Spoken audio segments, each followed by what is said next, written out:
My name is Chip Hart. I work for PCC. We're a small pediatric EHR and practice management company with practices all over the country, even though we're in Vermont, lovely Vermont. And I'm giving a brief talk today on your practice in the internet and things you may not know. There are probably at this event this week a dozen social media talks, and in fact I think there was one just before me here. They talk about the things that, how you might build a website and how you might interact with your patients and so forth. I'm going to talk about a few, and it's going to be fast, I promise, but I'm going to talk about things such as an internet policy for your office and some of the dangers and tribulations of actually being a physician today on the internet and some of the things you can do about it. So if you have your iPad and you can scroll around, I'm on the first slide, and the first thing I would ask is, does anyone here use Facebook, Twitter, Google? There you go. Thank you, guys.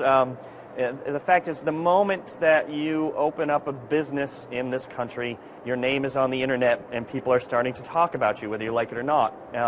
And even more so, the people who work for you will talk about you on the internet. And that's what I'm going to discuss here. So the big message, if we had to look at one slide the entire time, this would be it right here.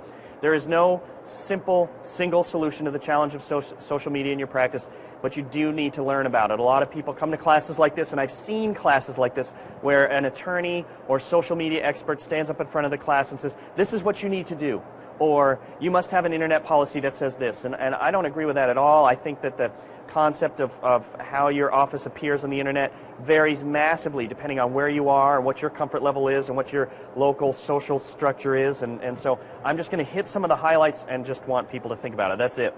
So the three big issues I find for a practice and the internet and the danger of the internet potential are HIPAA and patient privacy. There's an employer challenge and benefit, and then there's personal and practice reputation.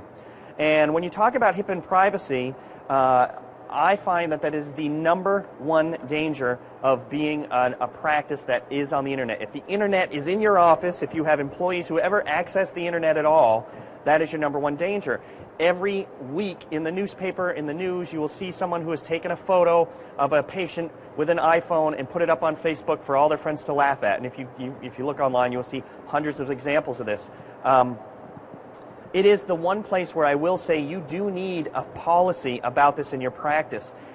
Your HIPAA policy, which all of your employees should have signed already anyway, should in theory cover this kind of behavior, whether it's taking a photo or making a comment about a patient or whatever the case may be, or even simply writing something online like, oh, I'm at work today and work sucks, all right? It is the one place where I think it is safe to put a policy into place about behavior on the internet. At the same time, a lot of the fears about HIPAA's the big boogeyman in this business. A lot of the fears about HIPAA are exaggerated. There are plenty of opportunities for you to engage your patients online in a public forum. People do it all the time. I would just caution you to be careful. There are some great tales of woe in pediatrics specifically about, and the example I give here, there's a picture of a flea in the slide.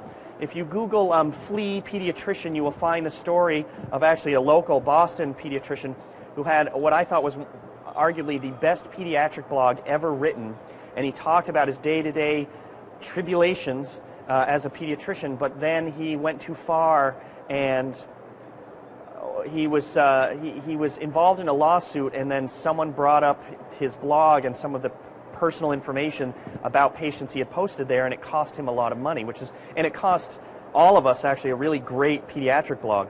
At the same time, the Children's Hospital of Los Angeles encourages patient interaction on their Facebook page, and if you go there and you look around, you will see patients writing about what a great time they had at UCLA, or if they didn't have a good time, you see the responses that the hospital, the physicians and the staff make in a public forum. And it's actually, it takes some courage on someone's part, but once you see how it interacts, it's not only safe, it makes you feel really great about the program that they have there. And I'm just using those two as examples of the extremes of the good and the bad and what can happen. You can both find these things online and see what happened to them.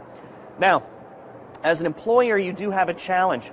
You have the issue of intra-office communication in terms of harassment and retaliation and unintentional breaches of etiquette, let's call it. And there are plenty of examples of staff who are employed in an office who have used Facebook or Twitter or whatever the case may be to post something inappropriate about another staff member, about the practice, about a patient, and usually any sort of existing employment policy that you have with your staff right now probably covers that behavior. You don't have to write specific, create specific agreement with your staff to add Facebook to the things that they're not allowed to, places they're not allowed to misbehave. Inappropriate behavior in person is inappropriate behavior on the internet, just more publicly available. And your policy should cover that now, but it's nice to remind them. There is a benefit, however. I know a lot of practices who refuse to be on Facebook, refuse to have a Twitter account, refuse to even put a web page together, and it's largely based on fear. They miss the employer benefit.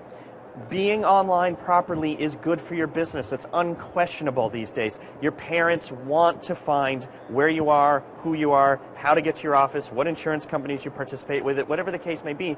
It's also, as an employer, quite handy. Actually, we're here in the office of the future, and every one of these booths, in one way or the other, like these folks here, and you look around, they all interact with the practices on the internet. So whether you are sending out reminders, or you're dealing with a patient portal, or you are you have some cool way to interact with your patients online, that stuff really does work.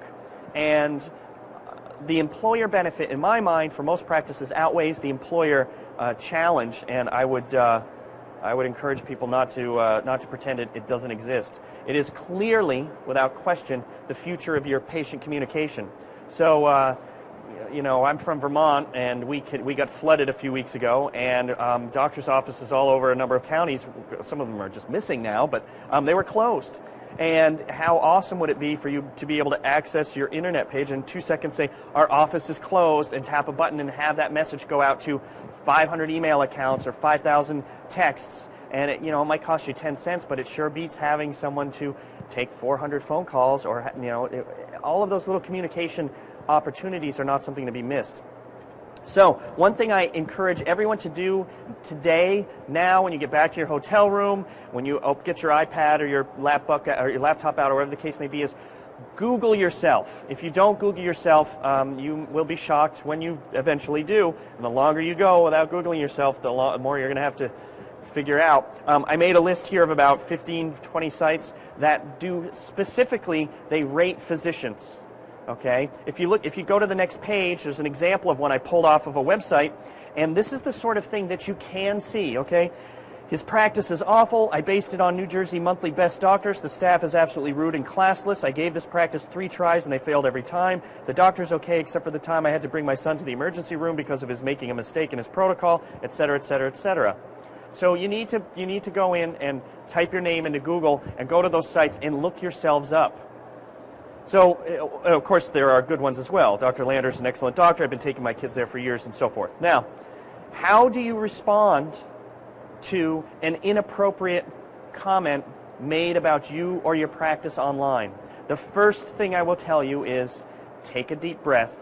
Don't react. And in fact, you are better off having someone else do it for you. Your attorney, your office manager, whatever the case may be. Do not... All right, you see this little image I have here of this unfortunate woman wrestling with a pig in the mud? Do not get in a debate online with any of your patients. There is zero upside to you. Even if you have the wit of Shakespeare and you make one of your patients look foolish in their attempt to degrade your service, you will only look foolish as well. The best thing you can do is either write to the source, like the website that's rating you, and say, look, this negative rating of me isn't actually accurate. This isn't a patient, or we've had to dismiss this patient for not paying their bill. A lot of the sites, not all of them, but a lot of the sites will actually engage the person being rated or the office being rated because they don't want inappropriate negative reviews either. But the other thing I tell people all the time is if someone has a negative interaction with your practice, apologize online and wish them good luck finding another practice. And any reasonable reader will see your response and say, maybe the original person's a lunatic, all right? Because so much of the stuff that you see on the internet all the time is driven by kooks, as we know. So if there's a negative review on your site, I went to their office and they misbilled me and so on and so forth. If you go online, and this is what the Children's Hospital in LA does, they say, if you go online and say, I'm sorry to hear about your experience, we would never do anything like that deliberately. Please feel free to get in touch with our office at any time to resolve this problem, but I hope you find another practice and you find satisfaction there. Anyone reading that about you, if you can't remove the negative comment, is going to understand that you actually did your best, and maybe the two of you weren't made for each other. That's all. I will tell you that every now and then you do see something on a website that is in fact libelous or slanderous, and in that instance you really need to sit on your hands and really need to keep your mouth shut, and you need to contact an attorney. The worst thing that you can do without question is engage anybody on the internet in your name. All right?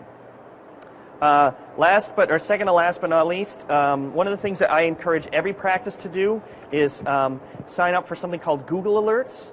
Google Alerts are free. You can go to Google and you can type in any phrase or expression. So you can type in your name, and anytime a new web page gets added to the internet with that expression, your name or the name of your practice, you'll get an email pointing you directly to that web page. And so I, for example, have loaded my name in and my kids' names and where I work and everything like that. And it's fascinating what I find out. They will pick up all these doctor rating sites, and you will get email, whether depending on how you set it up, you might get one every 2 or 3 days saying so-and-so just rated you here and so-and-so just rated you there. It's really, it's the de facto way to keep track of yourself online.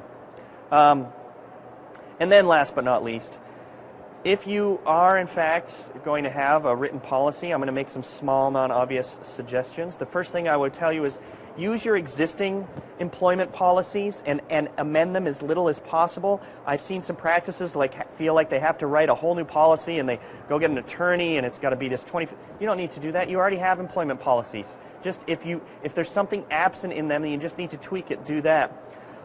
Be very careful of copyrights. If you have a website and you and your staff are updating it, be very careful that whatever material you upload to it is stuff that you have derived on your own, and that one of your eager staff has not cut and pasted Barton Schmidt's pediatric protocols into your website by mistake.